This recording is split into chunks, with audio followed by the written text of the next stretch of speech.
If you're ready to get started with creating video content, whether it be for live streaming, podcasting, a YouTube channel, or just video content on social media, it is totally possible to get started from your own home. And I'm going to show you how to do that today with just a little under $2,000. So the first thing that you're going to want to do when creating your studio in your home is to think about where it's going to be at. Now, if you already have a home office, then it's most likely going to be there. But if you want it somewhere different or you don't have one of those, I want you to think creatively about where you could put it at. So, do you have maybe some extra space in your bedroom, or can you clear out some space in your bedroom that you could put it in? Do you have a spare room that you don't use in the house that you can use to put it in? Think creatively. I had a photographer friend, and he said he put his studio inside of his living room because he's like, everybody's always upstairs and no one ever comes downstairs anyway. So he just put his studio inside of his living room. Me, I have my home studio in my room, and it's like in the corner of my bedroom. So where can you place this home studio at? Also, when picking out this area, you want to make sure there's enough room for the camera to be basically maybe at least an arm's length away. So you have enough distance between you and the camera and you're able to back it up or bring it closer. The first thing I'm going to go over is camera equipment. Now, disclaimer, I'm not an expert on cameras because I only know what I use. I only use Canon cameras. I have the Canon 90D and I have the Canon T6 Rebel.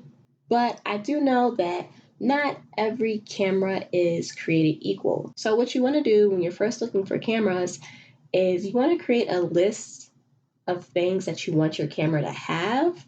And then based on that list, you can go look for your camera. It makes it so much easier. So here's a few things you might want to have on your list. You might want to have that you want it to be able to shoot 4K video, or maybe you want it to be able to shoot really good pictures as well as 4K videos. Not every camera has that. Maybe you want your camera to have a microphone jack and a headphone jack. Not all cameras have that. Some cameras only have microphone jacks, but not a headphone jack, so you won't be able to hear what you're saying while you're recording your video.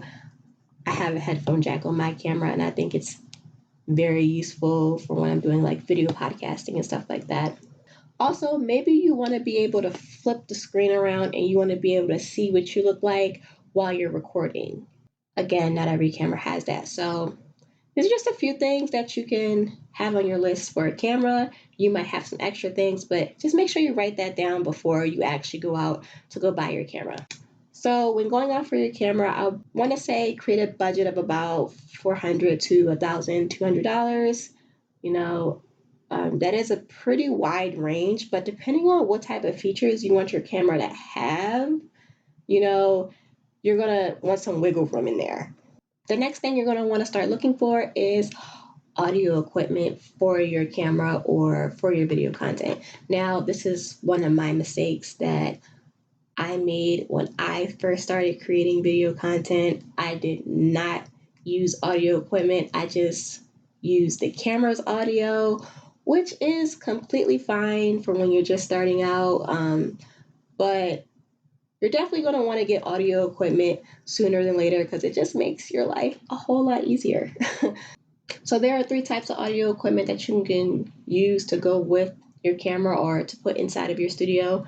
You can have either a podcast microphone, you can have lav mics, or you can have a shotgun mic for your camera. So with the lav mics, they are usually in the range of about $79 to about $300, depending on which ones you get. I personally use the Ceremonic mics. I've been using them for the last 2 years, and I've used them for podcasts, video content, weddings, and you can actually shoot with them from pretty far, and they connect directly inside your camera. But I've also heard that another really popular choice is like Rode mics. They are about $300, and I've heard really good reviews from those. I have them, but I haven't quite tried them out yet. The next type of audio is microphones or podcast microphones, you might want to call them. So it's basically like something like this. And so they can either hook into your computer or they can either hook into your camera.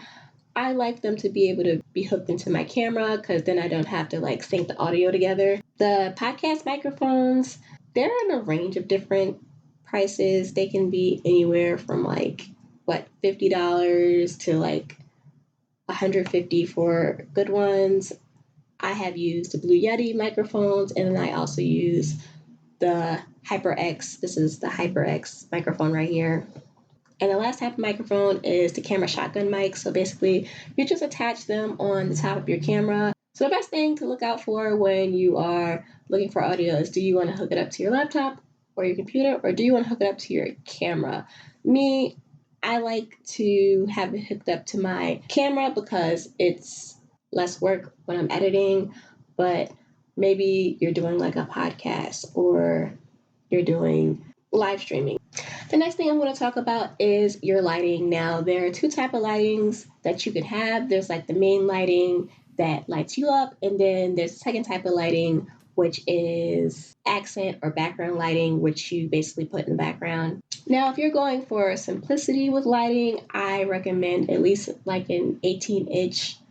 But if you're looking to upgrade with your lighting, I recommend you get some type of softbox lighting. So they have a whole bunch on Amazon. You can just search up 3-point lighting equipment for photography, and you can get a set of 3. Now, as far as background lighting or accent lighting is concerned, you can actually use like LED or RGB lighting. Now, I have these little panels in the back that I like to use for lighting. I can change the colors, or I can, make it darker or lighter. So for example, I'm just gonna do it real quick. Can like make it darker or lighter. Can change the colors. And then it has all type of effects, which you most likely won't be putting in the background of your videos. But basically, I can change the lights, and it really helps spice my videos up. I got these off Amazon for $39, but they have different types of lightings, and they're all at different price points. So search up LED RGB lights and see which ones might work the best for you. The last thing I'm going to mention here is a tripod to hold up your actual camera. Now, I've seen people put the tripod like on their table, and I know some people like to put their little tripods on their desk, or some people like to have it a little farther back. So, definitely testing out those angles to see which one is the best for your videos. So if you like this video, I have a link in the description box where I give you a free guide on how to create video content from start to finish. So that goes over editing, the ideation phase, filming, and even what to do when you're done. So if you want that free resource, go ahead and get your copy in the description box. Thank you for watching this video, and I will see you next week.